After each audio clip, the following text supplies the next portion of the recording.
Before content, I was a substitute teacher. My friend showed me a John Bellion song, Woke the Fuck Up. It was the first time I heard anything like it, and it just made me want to become a writer. This is Jayo. He was a substitute math teacher when his students told him to get on TikTok. 5 months later, he had millions of followers. He's a music artist, comedian, and content creator, best known for his viral series like Worst Case Scenario and how different fan bases play basketball. Now he's turned that audience into real music fans with over 700,000 monthly listeners on Spotify and shows on the horizon.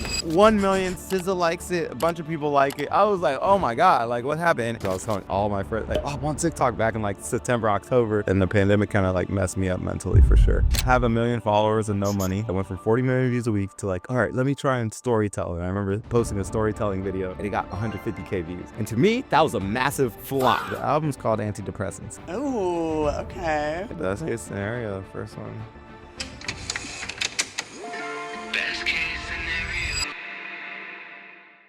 Hi, Jayo. Hi. Welcome to Clout 9. Thank you. It's a very cloudy place. I know, isn't the name fun? Clout 9. Yeah. So Jayo, for those that don't know, is a music artist, content creator, and an actor. Yes. And honestly has some of my favorite content. Thank you. You make some of my favorite content. I even did that case study on you, remember? Yeah, or I had my client or something do a case study on you. Yeah. But welcome. Thank you. Thank you. It's a nice place. Thank you. Yeah. So much. Yeah. So, today I kind of want to dive into your origin story. I don't really know too much about before you started making content, who you are, what you were doing, and how you got into music. Wow. So I guess let's start with one question. Before making content, what were you doing? Man, before content, I was a substitute teacher. What? Yeah, I was a substitute teacher. I taught math for high school and middle school. But yeah, LAUSD. And yeah, I still have some students as fans, but my students told me to hop on TikTok in 2019, September.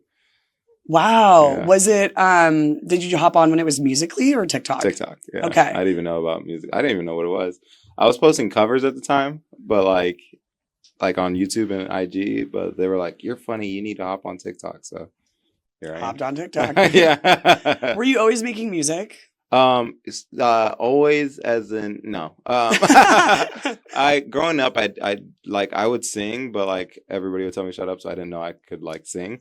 So it wasn't until college that I was on track team, and then it was kind of like a Black Troy Bolton moment. But all my friends told me to come try out for choir, and then I was like, I don't know, man. My nickname was Happy Feet at the time, so I tried out, fell in love with music, picked up piano and guitar. And I was on scholarship for 5 different choirs to finish out college. And then after that, but I wasn't majoring in music. They actually changed that rule when I graduated. Wait, what do you mean? Because I was getting scholarship from the music choirs. Each choir had a budget, but Okay. I didn't major in music. So they changed that rule after I graduated to only music majors can get scholarship from music. Oh, programs. so you were the reason they changed it. Yeah, probably. I don't know. But what college did you go to? Azusa. Oh, okay. Yeah, Azusa. Wow. And then what kind of music were you, doing at the time? Well, when I started, I didn't start writing until 2016. Actually, I'll say this. My friend showed me a John Bellion song, Woke the Fuck Up. That song really, and it was the first time I heard anything like it. And it just made me want to become a writer. I just loved how he went to just so many different areas, in one song. That, and then in 2016 also, 2016 really inspired me to start writing. I didn't write till then/2017, but I went to a Khalid concert. He had and I knew location and all that stuff, but he was still an underground artist kind of. And then he had the Summerfest concert, and I swear, I kid you not, I feel like he jumped from 60,000 followers to 1 million that night. Because they weren't expecting him to have that many people on the beach, but there was 80,000 on the pier. On the sand on the sides just for Khalid. Wow. And I was third row. I snuck into third row, but it was just after seeing that, I was just okay, cool. This is a black dude that also sings kind of low like me. I feel like I could do this. So then I started learning how to write then. Started listening more John Bellion, more Ed Sheeran, more just a lot of different people that I was already listening to growing up. Yeah. Michael, Justin, I can go on just on artist influences from the R&B and the pop side. But yeah, I just wanted to keep writing. So I started writing and wrote my first song 2017, but I didn't release music till 2019. Okay. And then when you got on TikTok and started making videos, was it music related or was it comedy related? What were you Well, so making? my very first video on TikTok was a comedy video because I was in the classroom. So I did like Oh. I was just like, they were like, oh, you're funny. So I did like, everybody always said like, oh, you look like Chad Boseman, Wakanda, whatever. But it's honestly just like, you know, kids don't see a lot of black people, whatever. But I did like something on the wall where it was like, I forgot what exactly it was. It was like something about, oh, it was like to a Selena song. It was a trend. I forgot what song it was, but I did something and I said like Wakanda Forever on like the teacher wall. And it got like 800 views. And I was like, wow, you can get views and no following? That's crazy. Like I'm over here grinding with like 2,000 followers, or I think I had 10K on the time on IG because I just kept posting covers before that. And so I was like, wow, you can grow with no following. That's crazy. So then I tried posting some music stuff and they both flopped. And I was like, okay, talk to my friend. And Sydney, she had like 100K on TikTok at the time. And she was telling me about like, okay, you want to duet people in your niche, like do this, how to do all this stuff. Like she was like coming. I met her at a studio, like literally after I was teaching, and she helped me shoot like 2 videos that day. And one of the videos was a duet of Fozia, the singer. She was doing the Countdown Beyonce video, the boy, where she was doing that and she was banging on the wall. Oh, so yeah. I duetted it as the rat in the wall. And that was my first video to hit $1 million or $1 million views. But like, I was like, oh shoot. Okay. Now let me just keep doing like funny stuff. So then, yeah, that was like, I just kept doing funny stuff. It wasn't about my music necessarily. I remember I posted the POV or the barber and I Can't Stop Staring. And that was the first video to go viral cross platform because this girl, Shalin, she shared it on Twitter, got 3 million views there. All these meme pages started sharing it. And I was like, oh shoot, like this is crazy. And then I just kept posting funny stuff. So I gained like 60,000 in a month, 100K by 3 months. Is this TikTok or Instagram? TikTok. It was all TikTok. Okay. 100K by 3 months. And then February 2020 was when our friend, me and Kat, we created the Food War series. Yeah. And that's when I went from 100K to 1 mil in 1 month. Everyone remembers the date. Yeah. Everyone remembers the date. Like everyone I've had on is like, and the date was March 7th, 2021 at 7 p.m. at night. Yeah. Wow. So it was like under a year you hit $1 million. 4 months. 4 months you hit $1 million. Yeah. That's so crazy. Yeah. It was very In fast. 2019? 2019 September is when I started. By February 2020 I had $1 million. And then right before COVID. Yeah, right before COVID. And the pandemic kind of like messed me up mentally for sure.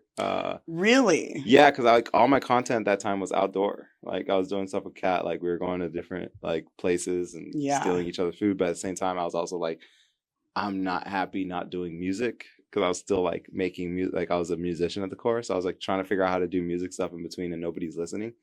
So then the pandemic hits, we had to like end a series. And then when we end the series, I remember at the time I was getting like 40 million views a week. So like it was insane. Like I was like one of the most popping pages on TikTok. Yeah. And it was like I was still subbing. So every school I went to was like a tour. Like I would go to a school and like one kid might recognize me in homeroom. By lunch, the whole school was like outside my door. Like, you know, and like I had really good classroom management. So like principals would come thinking like I'm like, what is this guy doing? And I'm like really like good at classroom management and I'm really a good teacher. So like people were really learning in math more than they would learn from their other teachers. Because they were so excited to learn from a celebrity. My mom's a math teacher. Yeah, but my mom's a math teacher. So like I always credit her. Like I feel like there's a difference between, you know, and that's a whole another conversation, but there's a difference between like a teacher and a good teacher. And like some people think they're good teachers, but yeah, I really take pride in like being able to be a good teacher. So I was doing that well, but then also like it was just a lot of commotion happening right before the pandemic. So yeah, I wasn't prepared for the mental hit of dropping in views. And one of my mentors, the professor, he's a basketball street ball player. He was actually, I had a convo with him too before I blew up. And I was actually the one that got him on TikTok because I was telling all my friends, like, oh, I'm on TikTok back in like September, October. Yeah. He didn't even want to get on. And he got on, posted a video, got like 2 million views. And I was like, and then he's like, oh, whatever, like this is fake stuff. And I was like, nah, do this. I remember I told him what to do on the second video, 8 million views. And he became one of the top sports creators, and he still credits me to this day. No way. But it was Who like is it? the professor. The professor. Yeah. And what does he make? He's a street ball basketball player. That is so sick. Yeah. Okay, we'll insert that in. That's awesome. No, he's the homie, but he used to we used to go to James Church, so I had like an hour call, and he was like, yeah, nobody ever asked for advice. So like I was like asking him advice for this content stuff beforehand, and I remember I should have asked him about waves because like we had a call later after like I crashed. And that was like really like eye opening because he's like, yeah, it comes like growth doesn't look linear. It's very much ups and downs. And I wasn't prepared for that because I went from 40 million views a week to like, all right, let me try and storytell. And I remember posting a storytelling video and it got 150K views. And to me, that was a massive flop. Yes, I remember back in the day. It was I was so like rude, not 10 million views. Yeah. Flopped. I thought anything under a mil was a flop. So I was like, oh my God. And I did it again. And it was like another like 100K views. And then like everything I was posting was just sitting around like the 30 to 100K, which is so funny because like now if I do that, if I told a story, I haven't had one, I feel like there's still like that mental damage of like, I don't really do storytelling content. Mm-hmm. But like, if I had one that did 150K views, I'd be happy. Right. Versus like now. Back then, we were so conditioned to be like a million or nothing. Yeah, exactly. Now I'm like, bro, if a video gets like 10K on TikTok, I'm like, sick. Yeah. I'm like, cool. But yeah, so it was just like, I just had to like relearn a lot. And like, he was able to just tell me like, yeah, it's just, there's a lot of waves and like be prepared for lows. So that I feel like I've had now since then multiple waves on the internet, but I'm a lot more level-headed. Like I'm very more expecting for it to not be forever. And I try to like train other people in that when I see them like having a wave, like be prepared for it to not be at its height forever. Yeah, that's a really good point because I remember when I hit I hit 1 million in a month. It was so freaking insane. Yeah. And that's when I started meeting everyone like Kia and Shane and all the people that we kind of all know. Yeah. And I remember kind of realizing that I was like, it's probably only going to last 6 months to a year because you're only like a really popular creator for at least like I give it a year and then you got waves and then you go down and you go up again. Yeah. So I was a little prepared for it because I knew, but I could imagine the shock. Yeah. I mean, especially because I was like, okay, not only are people not paying attention to me, I'm not even like the stuff they're giving attention to is stuff I don't even want to do. So it's just like, damn, like, just, and then at the same time, I was living at home. Okay. My parents were like, get a job. Yeah, they're like, what are you doing with this content thing? I had a 6-figure brand deal fall through because of the pandemic. So then I'm literally like, have 1 million followers and no money. And it was just like, and now my views are tanking. So I'm like, I don't know what's happening. So yeah, it was, but I kind of, like, the pandemic definitely, like pushed me to be a full-time creator because like during that time like teachers were getting paid, so like I was luckily getting paid to be at home, and then I moved in with John Moss and it was like, okay, now I have this like whole year where I was just like focused on content, and then eventually we started doing Zoom subbing and I was a Zoom teacher, and then when the following year when they wanted us to come back to the classroom, I was just like, I think it's time I take it full time. So and luckily that was like one of my biggest financial months at the same time. But yeah, ever since then I've been full time since like 2021, but technically like 2020. Yeah, wow, that's crazy. And I think I met you around. Where did I meet you exactly? Was probably that 2020, either Wish House or did you ever show up to Dominic's like meetings? Yes. Okay, you're in one of my most viral briefcase videos. Do you remember that day? Yeah. You know, it's so funny. That video did really like that got like 10 million. That was like one of the first ones I did with the briefcase. Yeah. When I show it to people to this day, they're like, "Is that staged or fake? Is that real?" The acting. But remember, my viral series was acting, and people thought it was real. Yes. Fox News posted the video. They posted where the fries getting stolen. Yes. Like where Kat stole the fries from me. And it's so funny because I remember when she told me, she was like, "Oh, you're gonna throw a big reaction," and I was like, "No, I'm gonna just do what I really do." And I just stared at her. And it was so real that Fox News posted like, "Kids these days are stealing fries from other people on escalators." And I was like, wow, that's crazy. I always find it funny that people get so mad about TikTok. So like, I thought this was real. This is real. It's like, do you not realize this is TikTok? This is literally like entertainment, but that's what works. Yeah. But what was funny about that video, the briefcase video too, is I forgot his name. Briefcase you for me in the video, and the other two didn't got briefcase by me, and everyone's like, that's racist. I was like, it was a skit, everyone. But that video is still pinned on my profile to this day. Wow, it's I love that video. That was just that was like the first one of the briefcase series. Yeah. That's funny. Yeah. But what I'm super curious about with you is, as a music artist who's making content, I can feel the struggle of like, okay, this comedy content works, but it's not about my music. Yeah. So how are you able to, shift to making music or shift to making content about your music that was getting views? Yeah, no, definitely. That was like a 3-year shift, which, by the way, I'm also building a course for this. So I'll let you know about that. A little But which might be sprinkling. out by the time this podcast goes Okay. up. But yeah, it was really just finding that balance and like finding how to entertain people in a way that like, you know, makes them interested in my music. Because at first it was like, okay, do I just throw my song behind a viral video that has nothing to do with it? Doesn't work. Or even if it did work, people don't want to listen to the song. It's not about the song. Then I was like, okay, like I'll make skits around the song. And I remember the first song to really connect was 2023. So 2 whole years later, because I was doing interviews on songs too at the time. Like I was trying a bunch of different stuff. But it wasn't until, and it's so funny, it was the first song that I thought of the concept before the song. Ooh. Yeah, and it was the song "Comfortably You," and I was in the shower, and I literally remember I was thinking of the skit. I was like, "Oh, what if I go up to this guy, and I'm like, hey, how tall are you, bro?" And he's like, "Oh, I'm 6 foot," and I like pull out a measuring tape, and he's 5'10," and then I'm like, I sing a song about honesty, and I literally voice note in the shower, and that's what you hear at the end of the song is the original voice note of "You could be honest, you can be cool, comfortably real, and comfortably you." And that's like the actual voice note. You hear the that's shower behind it. And I awesome. put it at the end of the thing. But then I went and made the song with a dope producer, Adam. He actually created AOK and Drugs for Ty Verdes. Oh, wow. So I made the song with him, and then I made it real. Like it was really about like being vulnerable and being honest. But then I went and did that skit, and you know, I'm good at making skits look real. So I just was like, all right, let me like, and I coached the people into doing it because it's like, it's not me. Now I need to make sure they can like sell it. So we did it a few times, so I got it right. And that connected. It was the first time I really like connected for music. I was like, oh, wow. And then I kept going with the series. I like just kept catching strangers lying in different situations. Yeah. And being like, you could be honest. And then I collabed with the professor on one where like someone was like, oh, I can guard him. And then I had the professor cross him. And then it was like, you could be honest. And I pull out the guitar. Yeah. And it was like just a bit. And it was working very well. And it was the first time like I noticed that the content was really connecting with the song. But with everything, if you're not consistent, it falls off. So I ended up going to Greece for my cousin's wedding. And then when I came back, when I came back, I mean, that's the thing, you need to prep content when you're gone. And I wasn't prepped. But yeah, I went to Greece for my cousin's wedding. And then when I came back, my grandmother had passed. So then my grandfather has passed. But it was just like a tough time. So I didn't post for like months after that.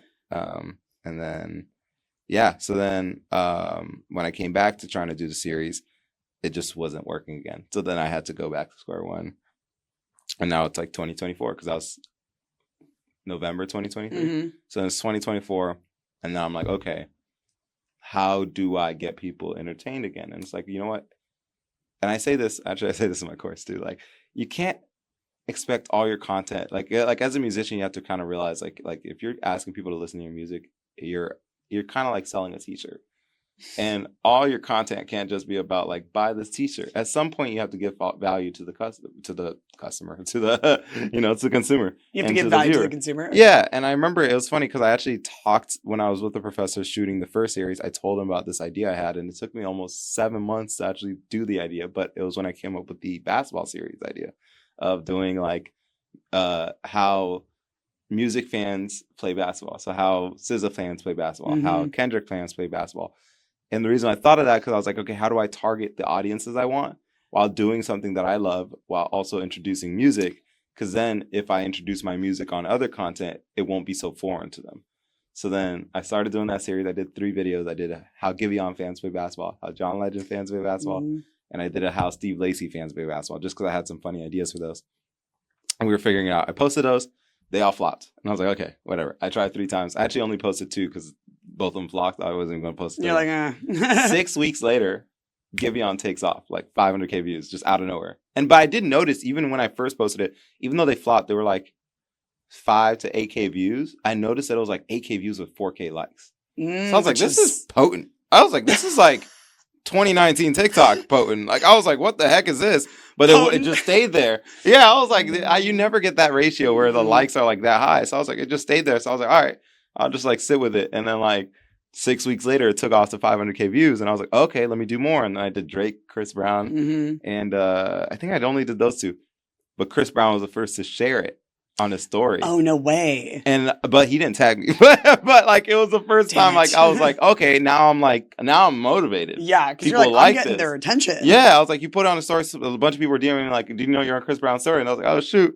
And I was like, crazy. So then, and it was only there for like 2 hours, but that was all the motivation I needed. Mhm. So then I just keep doing, I was like, let me do current artists. And I did Kendrick, and that was the one that took off. It got like 7 million views because the beef just started.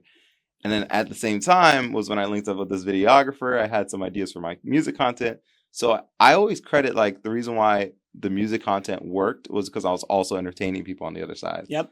And I was doing that content that started taking off. So then when I started promoting Worst Case Scenario and other songs, the momentum just kept rolling. The Worst Case Scenario is probably my favorite series. It's so brilliant. Yeah. Like I love that style. Thank you. Just for anyone that doesn't know, it's like Snapchat to filming with a real camera. Like worst case scenario, like a worst case scenario happens. Yeah. It's so relatable. It's so good. And how did you come up with that series? It's so funny. The first video, which was me dropping ice cream, was a backup idea. I found that videographer, and at the time, like, I liked his style. It wasn't getting a lot of views. It was like 800 views, like, on his videos. I just really liked the style, and I was like, "Yo, I want to work with you." Like, and my friend referred me to him, and like I was like, "Yeah, I want to do this Jenga style video where it's 3 of me playing Jenga and promoting my new song, Not My Fault." Because Worst Case Scenario was actually out in October. I just dropped Not My Fault in April 2024, and we posted that first video in like May, right? So I was trying to promote Not My Fault, and we spent like hours doing multiple me's playing Jenga. And then it was kind of like, while we're shooting that, we're like, you know what, we should have a backup idea just in case, just so that this day isn't a waste. And I was like, okay, I've had this idea of like dropping ice cream and doing a sad song.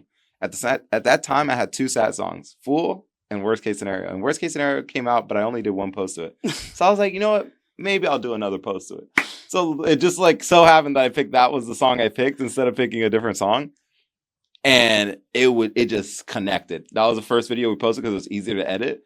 And then the Jenga video flopped. So it was just like crazy. I know, I'm like, what Jenga video? Yeah, exactly. It got like 60,000 views. But the worst case scenario with the ice cream, dude, the ice 1 cream million. Stuck in my brain. That's like the video. 1 million. SZA likes it. A bunch of people like it. I was like, oh my God, like what happened? And instantly my song went from like 1.5K plays a day to 10K plays a day. Instantly, like off 1 video. And then it was funny because I'd even posted on TikTok for like another 4 days. So like at that point, like honestly, like TikTok is just like, it's just like an annoying ex. Like there's so many times it's been talked about being deleted that I just like stopped caring about TikTok. It is an annoying ex. Yeah, so I was just like, oh my God, like I like forgot to post there. And I was like, oh, let me post there. And then it connected there too. And then it was like my streams just went up. So I was like, okay, let's shoot more of these. And then boom, boom, boom. We do some more, and then instantly it's like going from 10K plays a day to 40,000 plays a day, and then peaks at like 88K plays a day, and it's just like us doing the series. So, when you post a video with your song on TikTok, do the plays on TikTok count towards streams on Spotify? They don't count towards streams, but you want to connect the song because like then the metadata as well as mainly like the metadata will tell the song that it's the popularity score is higher, and it'll start recommending it to people. Yeah, because sometimes when I find music on TikTok, I instantly am like, ooh, I'm going to go listen on Spotify. I am one of those people that do it. Yeah. Wow. So then,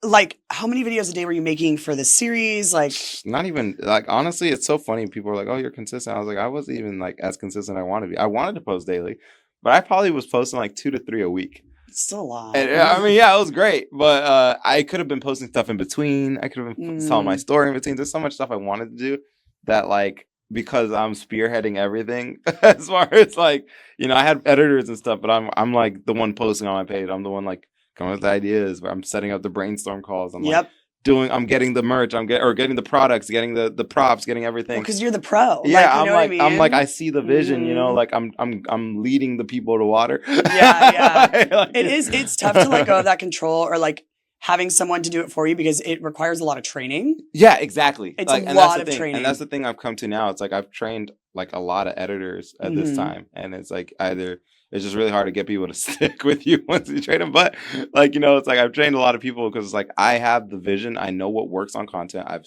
been in this game for years. Like, and there's a reason why a lot of people I work with don't have views before and then they get views after. And it's like, and respectfully, like I love to help you get your, like I always offer to like help people on their own page, but like there's a method to my madness when I do stuff on my page. Cause like, I know what works and what doesn't. And of course, it's not always going to be 100% of the time, but definitely if you're consistently doing what I believe is going to work, it's going to smack at least once every 5 to 10 times at minimum. Like it's going to smack. And my like golden rule is like, if it works once, that means do it again and again and again. Double it down. Yeah. So, I mean, I would love to see what it looks like for me to post daily at some point.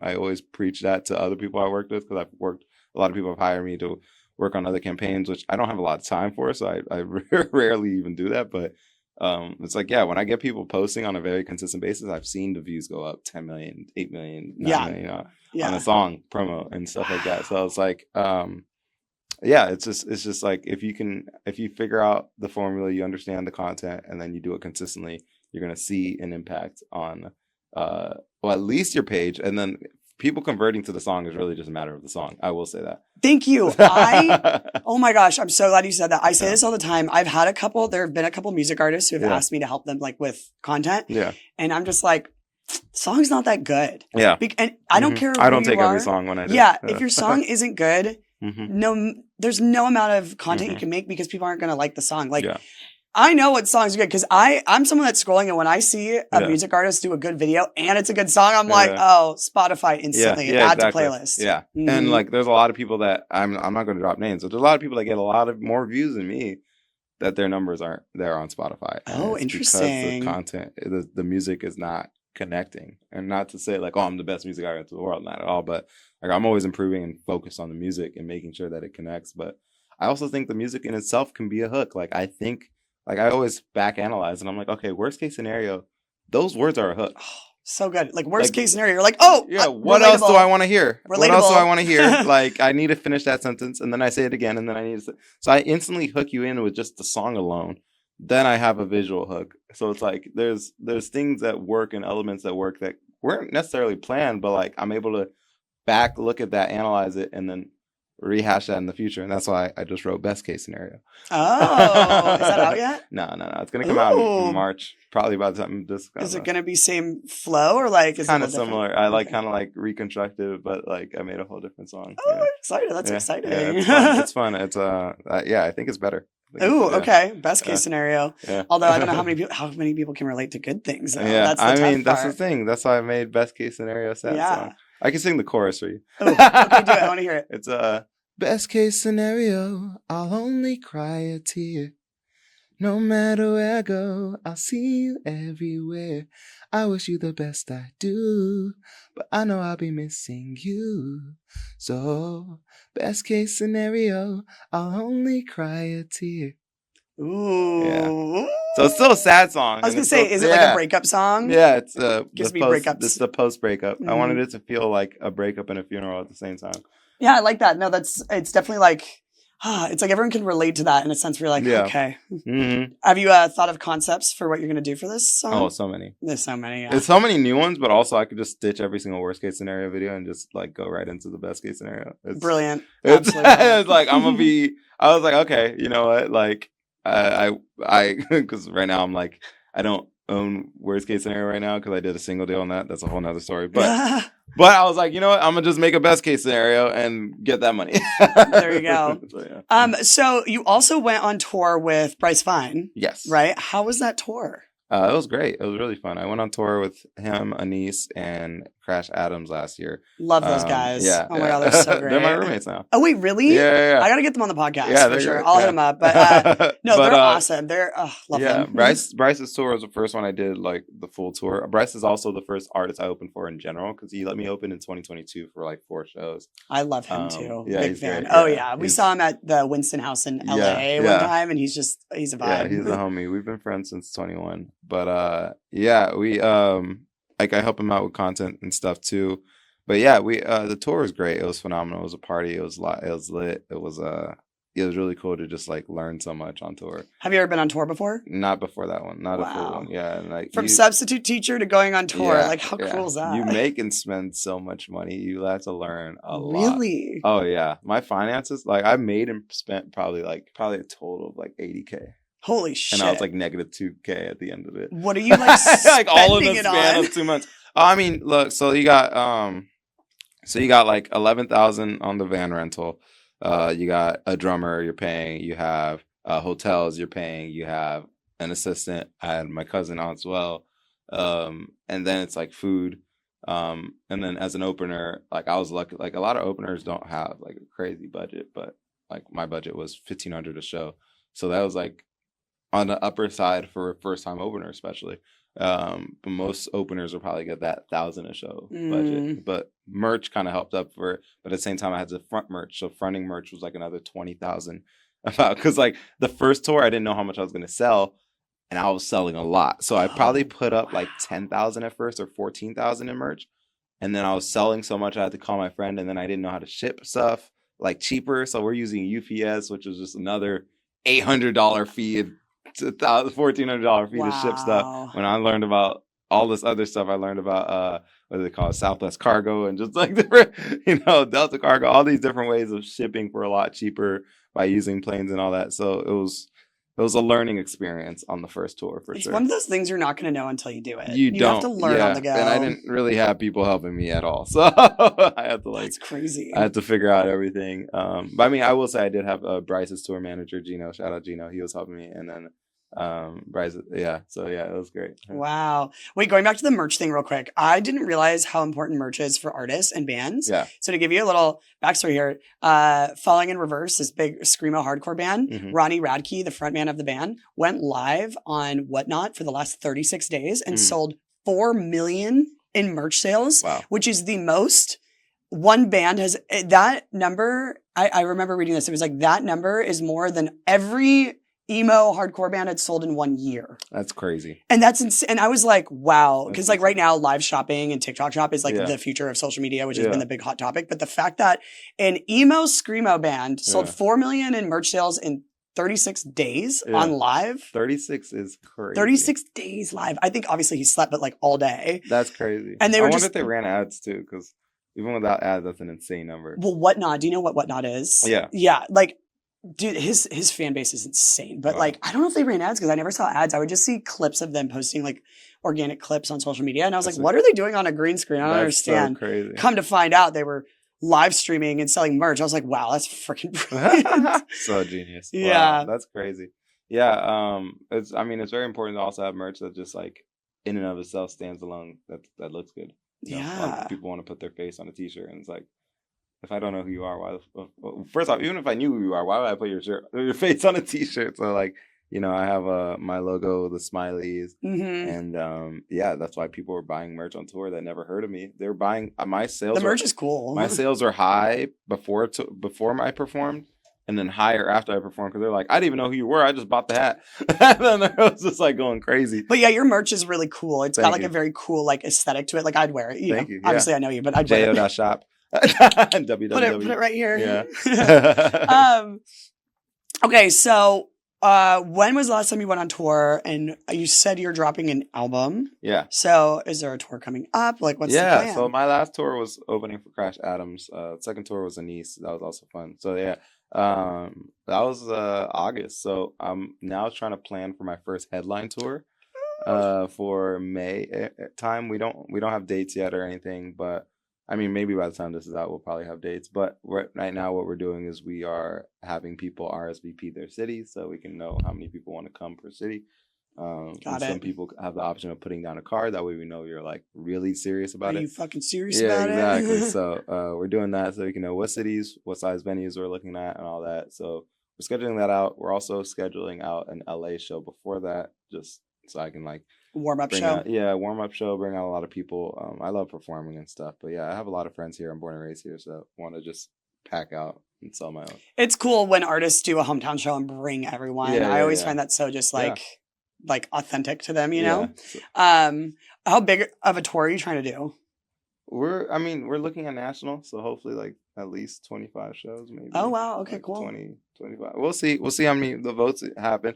And then we're dropping the album. Dropping a single a month. I dropped Through My Life after the honeymoon, definitely be out by this, and then best case scenario will be out in March. I also have another song that I'm featured on that's coming out in March that I just found out about. I didn't know when it was coming out. The song's like older. I wrote it with Nash and the Elevator Boys. The Elevator Boys. Yeah, they picked it up. You know them? Yeah, I mean, I don't know them personally, but I know who they are. So I have a song with them coming soon. Yeah, so it's I'm on second verse, but it's it's a fun one, and I performed it on tour, and people were loving it, so I'm excited for that one too. Oh, cool. But yeah, and then what else is happening? Yeah, so album should be out by April. Okay. But yeah. Cool. Can we preview some songs on the album? Shoot. Is that possible? Yeah, or you can give your feedback on some. Yeah, I would love to hear it. I'm like, these all suck. Give me play some songs. We can play it, and then we should just have you talk about it. Okay, I'm down. I'm down. Listen. Yeah. How many songs are going to be on the album? 10. Cool. Right now it's 10. We'll see if it ends up being 9 just based on negotiations. How long does, I guess before you play, I have a question. It's like, how long does an album usually take to make? I mean, I don't know how long it takes other people, but for you, it just depends. Like this is my first album. So like, we weren't planning it at first. It was just like, I had Ruin My Life done in like July.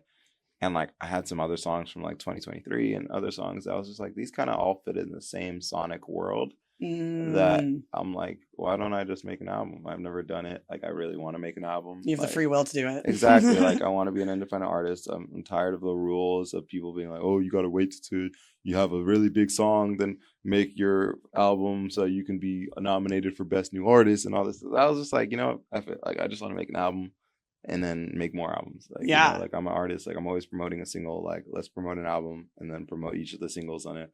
And knowing me, it's going to be 10 singles on the album anyway. So it's like I actually had a hard time picking which 3 were going to be the singles. But they're all singles. Yeah, I was like they're all smashes. But we just started building a world. And once I built the world and the story, it was like, okay, now I can write like there was like only 3 songs I had to write like for the album, essentially, that were like, okay, this part of the story is missing, this part of the story is missing, and yeah, so like Best Case Scenario was the last song I wrote literally like 2 weeks ago. And then, I wrote After the Honeymoon earlier in January, and then Words That Aren't Mine I wrote in December. What does the process look like when you're writing a song? I'm a melody first guy, or chord first guy, or concept first. Even like with After the Honeymoon, I knew that I had like a bunch of love songs, and then I had Worst Case Scenario and some sad songs. So I was like, I need something that is in between. And like I literally like told my friends, like I was like, we got to write a song called After the Honeymoon, like So then when we got into that session, Ian, the producer, already had the keys for it, the tone of it, the ballad, and then like Corey, since he's been marinating on it, came in hot with like a melody, and then we just started writing the words. It was a very like flow state. So sometimes like that, it's like, if we're premeditating the idea, we can get it. Or sometimes it's like, on the spot, like you're just like messing around with some chords, you find some chords you like, and then you just sing some melodies. Actually, that was so funny. I was just on another podcast talking about it, but like worst case scenario, I found the original voice note of when I wrote the song, and it's actually insane to hear because like it's just insane to hear how fast I came up with like the melody with like Slush Puppy, because he's like playing around with some chords, right? And this like we just met. This is the first day we met. Okay. We work on the song for 4 hours. That's the version y'all hear. Like, we didn't even have another day. Oh, wait, really? Yeah, and then I didn't see him for like 2 years. And then, so you hear him finding it out. Like,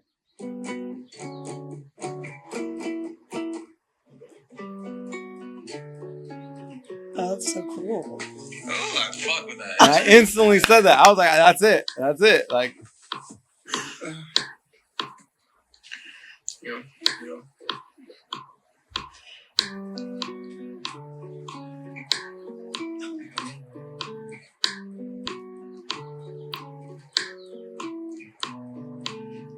yeah.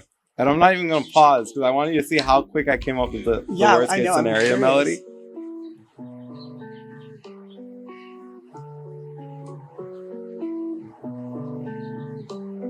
Yeah. And I'm like, okay, yeah. Like, so sometimes I'll write the words or ideas down throughout the day, and I have a master note. So I was like reading my notes, and I was like, this works for this case. Worst case scenario, you made it into the better. Worst case scenario, yeah. Worst case scenario. And he was like, bet, let's do it. Worst case scenario, you make it better, the better get it. That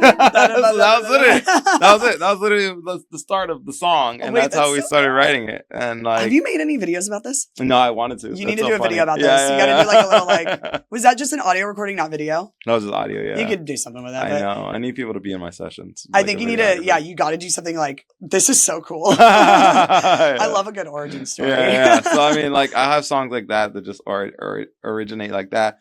And then it wasn't actually until like 2023, like I feel like my 2023 music I started taking more time on, which is funny because worst case scenario I didn't take a lot of time on it. But it came to you though. It came to me, but I mean like more like I usually like multiple sessions on a song. Like I'll like to like tweak the words or like whatever, tweak the stuff more recently because the first song I did that on that I really had like 11 versions of the song, hopped through different producers was Not My Fault. And it's one of my favorite songs because like the first version was not happy with it. I love the writing, was not happy with the production. So I was like, let me hop it around.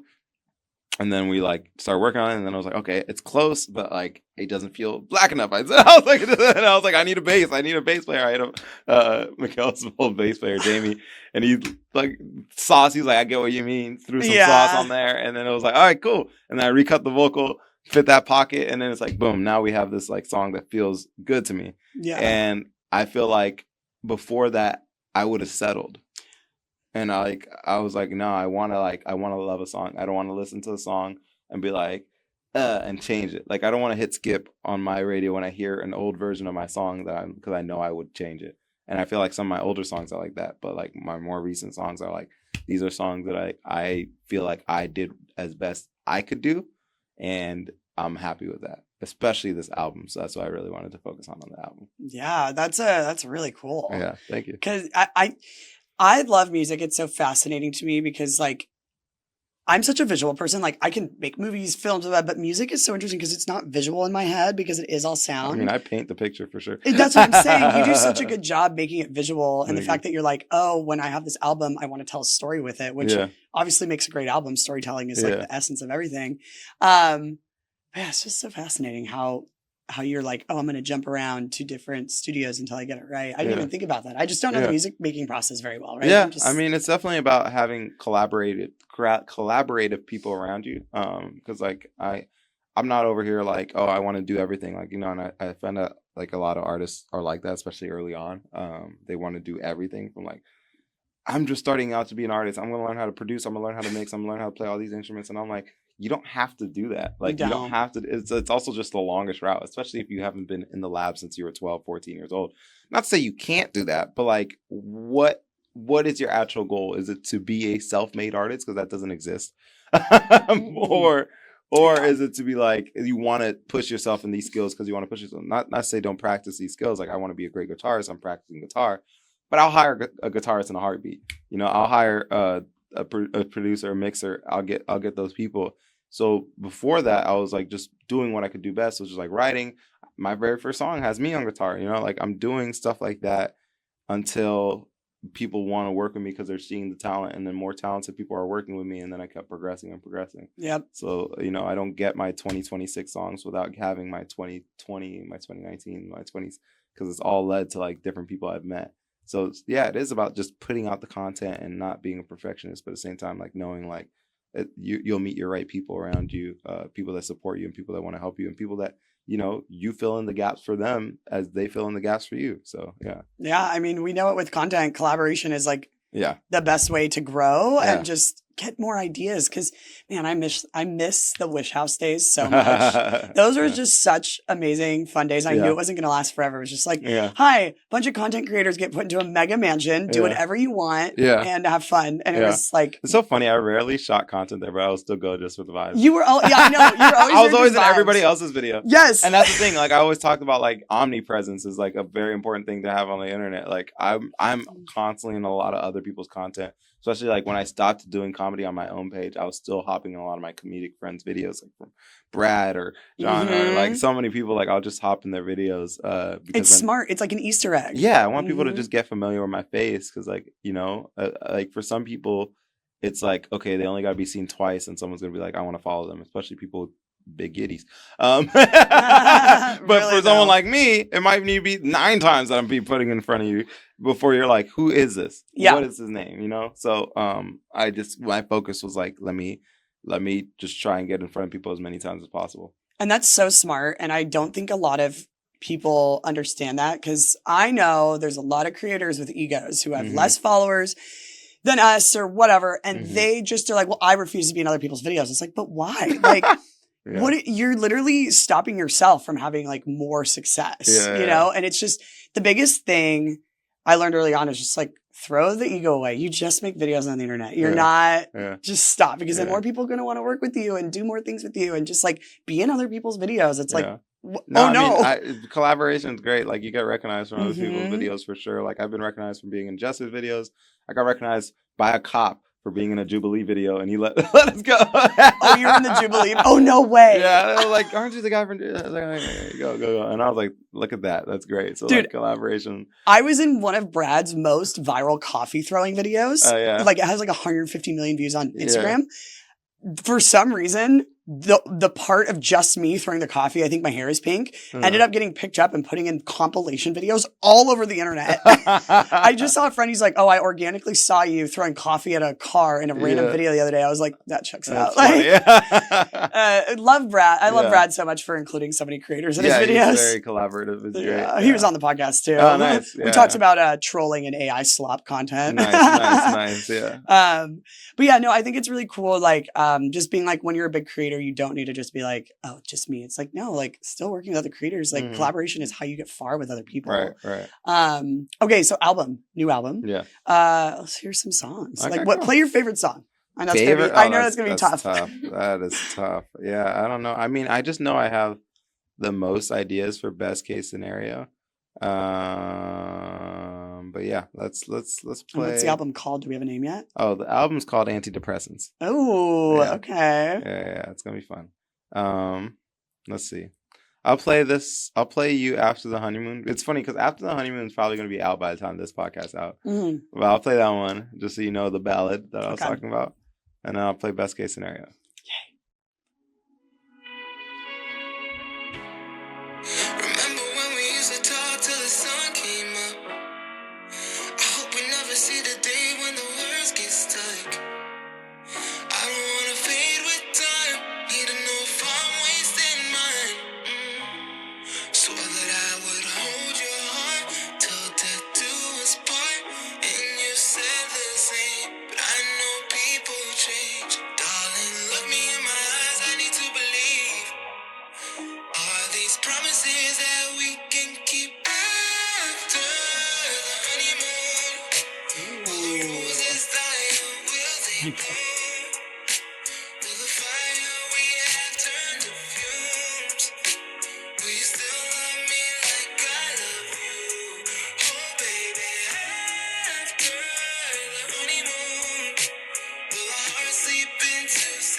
And then the violinist.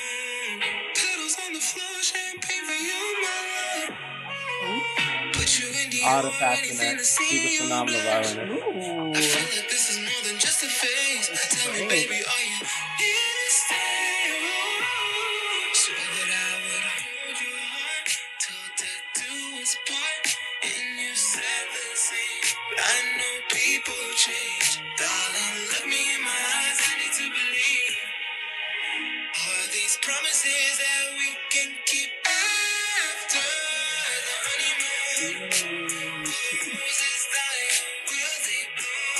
I actually just got the video thing.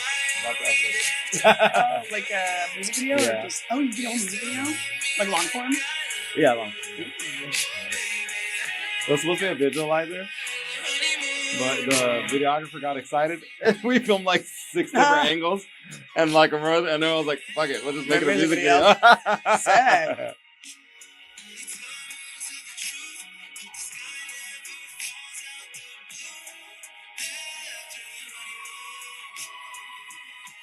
Yeah, the violins are really nice.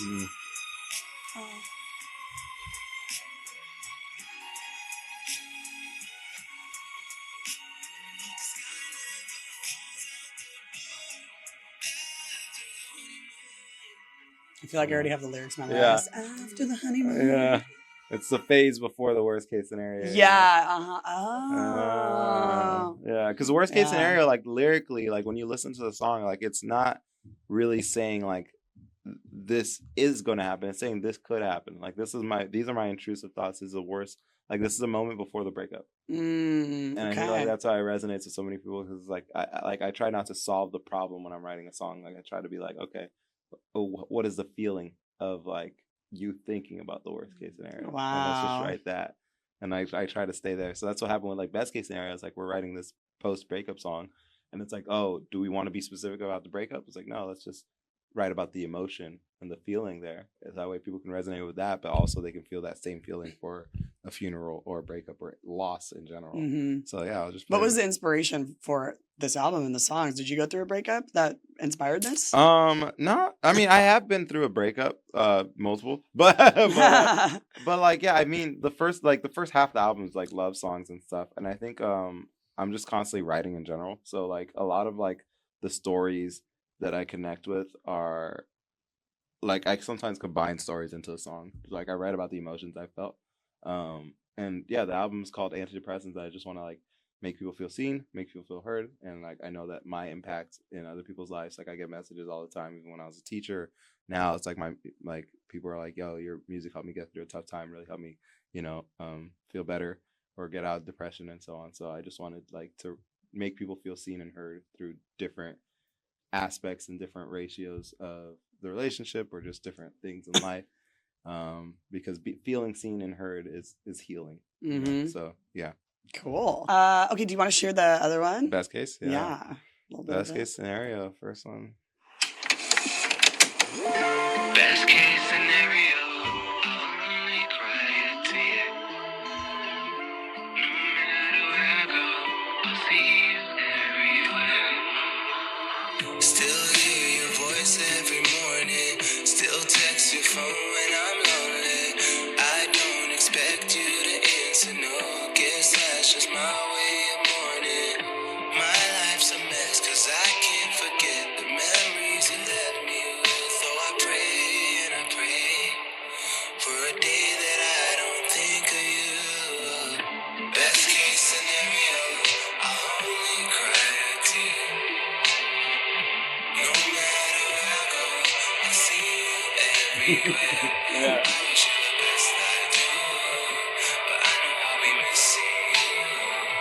So, best case scenario. Oh yeah, it's very catchy. Yeah. Very catchy. Yeah, I'll let the people hear the rest. Yeah. I'll let them hear the rest on Spotify, because it'll probably be out either right before or right after this podcast is out. Okay, cool. So, putting out the album, going on tour. What I guess to round this out, like what are some goals you have with this album and tour coming up? Yeah, I mean, I want this album to just show my artistic range. I have a lot of different stuff in there. I mean, I told you the 2 sad songs, but if I was to show you one more here, I'll show you one. Show me a happy. I'll show you one that's in a completely different range. Okay, yay. Just it's like screamo because music. like "Ruin My Life" came out if you hear that one, so it's like you can see there's a wide range, but like this is one that's an entirely different range.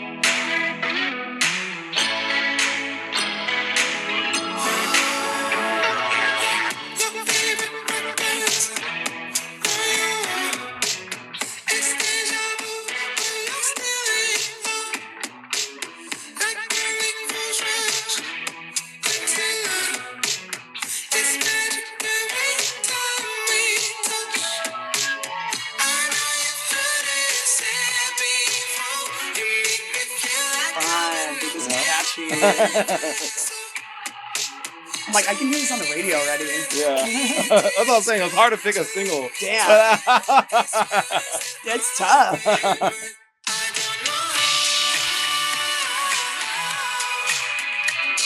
This reminds me of summer for some reason. Yeah. Yeah.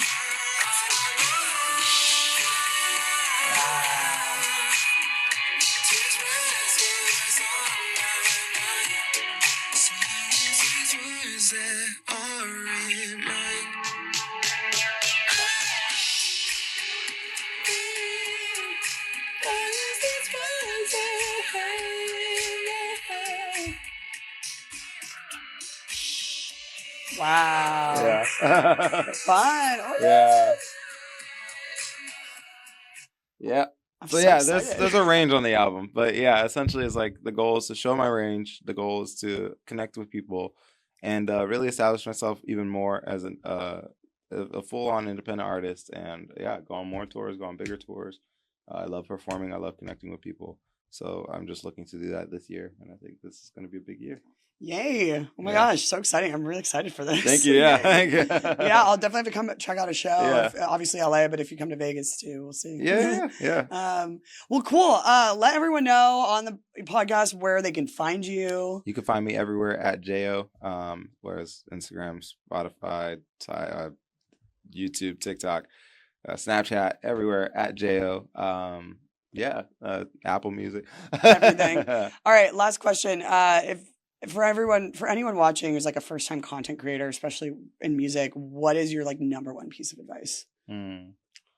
First time watching Just like first time content creator, like what would you tell them if they're getting into like making content for their music? Yeah, I feel like if you're making content for your music, definitely find ways to not only sell the t-shirt, find ways to give value to people. If you're asking for people to give value to you, you have to find a way to give values to others. I feel like that would be the best way to start thinking about that. Yeah. Sweet. Yeah. All right. Well, thank you so much for being on the podcast. It was amazing. Yeah, of course. Thank you. Cool. All right, guys. You know where to find him. And see you next time. Peace. Bye. Good.